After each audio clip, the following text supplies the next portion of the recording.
संवरती जाए जीवन की राहें, संवरती जाए जीवन की राहें। नमस्कार मित्रों, हमारा ये लोकप्रिय कार्यक्रम संवरती जाए जीवन की राहें भारत सरकार के सामाजिक न्याय और अधिकारिता विभाग के सौजन्य से प्रस्तुत किया जा रहा है। मित्रों, हमारे आज के कार्यक्रम में हम आपको ट्रांसजेंडर व्यक्तियों के विषय में जानकारी देंगे। भारत सरकार ने ट्रांसजेंडर्स के सामाजिक, आर्थिक तथा शैक्षणिक सशक्तिकरण के लिए the transgender persons protection of rights act 2019 यानी ट्रांसजेंडर व्यक्ति अधिकारों का संरक्षण विधेयक 2019 पारित किया है और ट्रांसजेंडर व्यक्तियों के हितों से संबंधित बहुत से कार्यक्रम भारत सरकार के सामाजिक न्याय और अधिकारिता विभाग द्वारा संपूर्ण देश में योजनाबद्ध तरीके से चलाए जा रहे हैं। ट्रांसजेंडर व्यक्ति अधिकारों का संरक्षण विधेयक 2019 ट्रांसजेंडर्स को अब शिक्षा और आर्थिक क्षेत्र में ही नहीं बल्कि सामाजिक जीवन में भी आजादी से जीने का अधिकार देता है। ये विधेयक ट्रांसजेंडर्स को स्वतः अनुभव किए जाने वाले जेंडर की पहचान रखने और उसका परिचय पत्र पाने का अधिकार देता है। मित्रों, हमारी आज की कहानी का विषय भी यही है। ट्रांसजेंडर व्यक्ति भी है समाज में सम्मान के हकदार। मित्रों, हम आपसे प्रोग्राम के आखिर में आज के प्रोग्राम से संबंधित एक इनामी प्रश्न पूछेंगे, जिसका सही जवाब देने पर आपको मिलेगा 200 रुपए का नगद इनाम। इसलिए ध्यान से सुनिए आज का ये प्रोग्राम। तो प्रस्तुत है आज की कहानी। मनीषा जी, आज अपने टीवी चैनल के कार्यक्रम में आपका इंटरव्यू करते हुए मुझे बेहद खुशी हो रही है, क्योंकि आप ऐसी ट्रांसजेंडर हैं जो कि MBBS की पढ़ाई कर रही हैं। अपने इस सफर के बारे में कुछ बताएं। जी देखिए, मेरा जन्म एक लड़के मनीष के रूप में हुआ था, लेकिन मैं अपने अंदर महसूस करती थी कि मैं एक स्त्री हूँ, पुरुष नहीं। मेरी पहचान के इस संकट ने मुझे सामाजिक रूप से बहुत तनाव दिया, क्योंकि ये समाज तो मुझे मनीष वर्मा के रूप में जानता था। अपनी असल पहचान को सामने रखने के बाद तो काफी हंगामा हुआ होगा। जी हाँ, उस दिन जो हुआ वो मुझे आज भी याद है।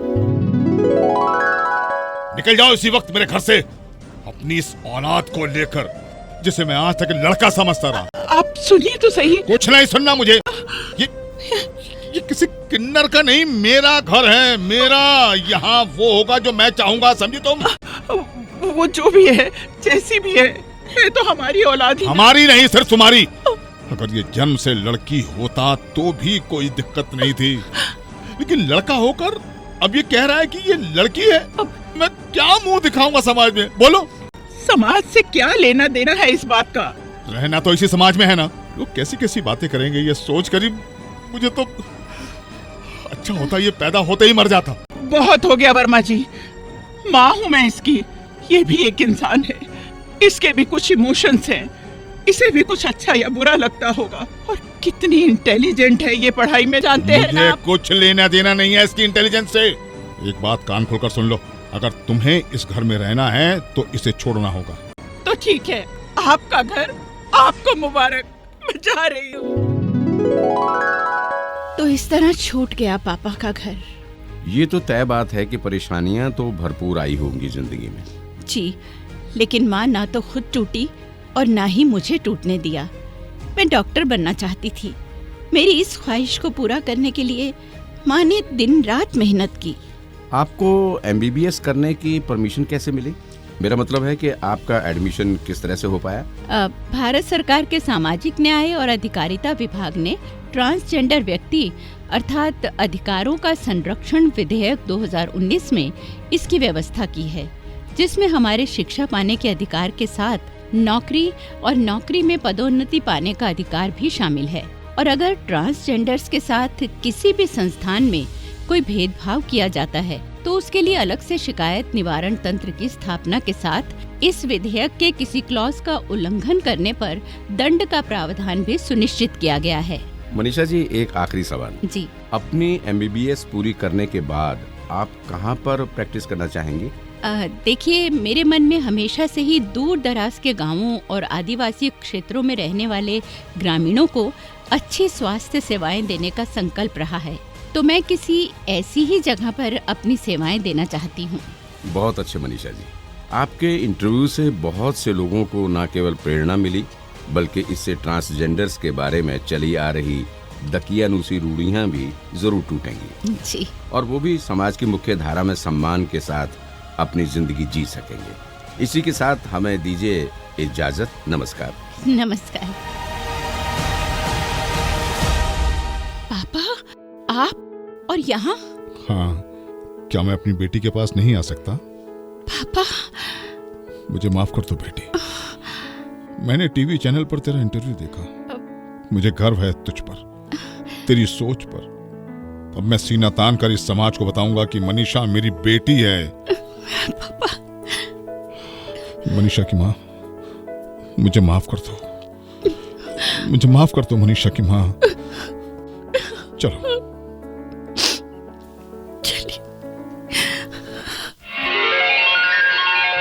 हमें ये बताते हुए बड़ी खुशी हो रही है कि सामाजिक न्याय और अधिकारिता विभाग द्वारा 25 नवंबर 2020 को ट्रांसजेंडर व्यक्तियों के लिए गरिमा गृह परियोजना की शुरुआत कर दी गई है। इस परियोजना के अंतर्गत गुजरात राज्य के वडोदरा शहर में पहले गरिमा गृह a shelter home for transgender persons का उद्घाटन कर दिया गया है। तो अब समय हो गया है मनोरंजन का। आइए अब सुनते हैं ये गाना। माँ के पेट से मरघट तक है तेरी कहानी, पग पग प्यारे। दंगल दंगल दंगल दंगल, सूरज तेरा चढ़ता ढलता गर्दिश में करते हैं तारे। दंगल दंगल। गुजरात के वडोदरा शहर के अलावा ऐसे गरिमा गृह दिल्ली, उड़ीसा, तमिलनाडु, बिहार, महाराष्ट्र, छत्तीसगढ़, पश्चिम बंगाल, गुजरात और राजस्थान में भी शुरू कर दिए गए हैं। इन गरिमा गृहों में ट्रांसजेंडर व्यक्तियों को आश्रय सुविधा, भोजन, कपड़ा, चिकित्सा, दवा, पुस्तकालय और मनोरंजन की सुविधा के अलावा शारीरिक फिटनेस, कानूनी सहायता, लिंग परिवर्तन और सर्जरी आदि के लिए भी तकनीकी सलाह दी जाती है। इसके साथ ही ट्रांस फ्रेंडली संगठनों के लिए क्षमता निर्माण और रोजगार आदि भी प्रदान किए जाते हैं। ट्रांसजेंडर्स को कौशल प्रशिक्षण कार्यक्रम के तहत सॉफ्ट स्किल सिखाया जाता है और साथ ही मेकअप, नृत्य, योग, कंप्यूटर संचालन जैसे कौशल सिखाए जाते हैं। मित्रों, इस कार्यक्रम के बारे में यदि आपके कोई सुझाव हो या इस विधेयक से संबंधित कोई जानकारी लेना चाहते हो तो इस पते पर लिखें।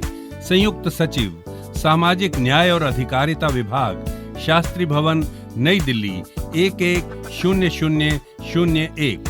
मित्रों, अब हम आपसे आज की कहानी पर आधारित एक सवाल पूछेंगे और आप उसका सही जवाब भेजकर जीत सकते हैं 200 रुपए का पुरस्कार।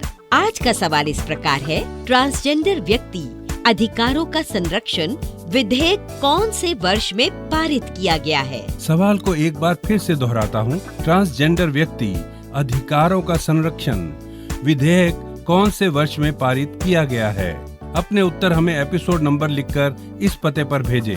अपने उत्तर के साथ अपना नाम, पता, लैंग्वेज और टेलीफोन नंबर स्पष्ट शब्दों में लिखें। संवरती जाए जीवन की राहें, episode number 58, post box number 10745, post office Rohini sector 7, Delhi 110085।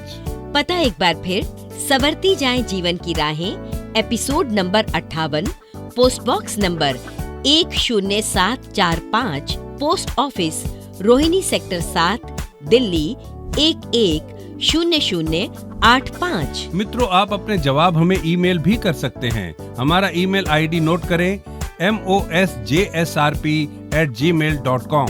अपने ईमेल पर एपिसोड नंबर जरूर लिखें। हमारा ईमेल आईडी फिर से सुन लें, mosjsrp@gmail.com। सही जवाब भेजने वाले श्रोताओं के नामों का लकी ड्रॉ निकाला जाएगा और लकी श्रोता को मिलेगा 200 रुपए का पुरस्कार। अब हम चाहते हैं आपसे इजाजत। अगले कार्यक्रम तक के लिए स्वीकार कीजिए हमारा प्यार भरा नमस्कार।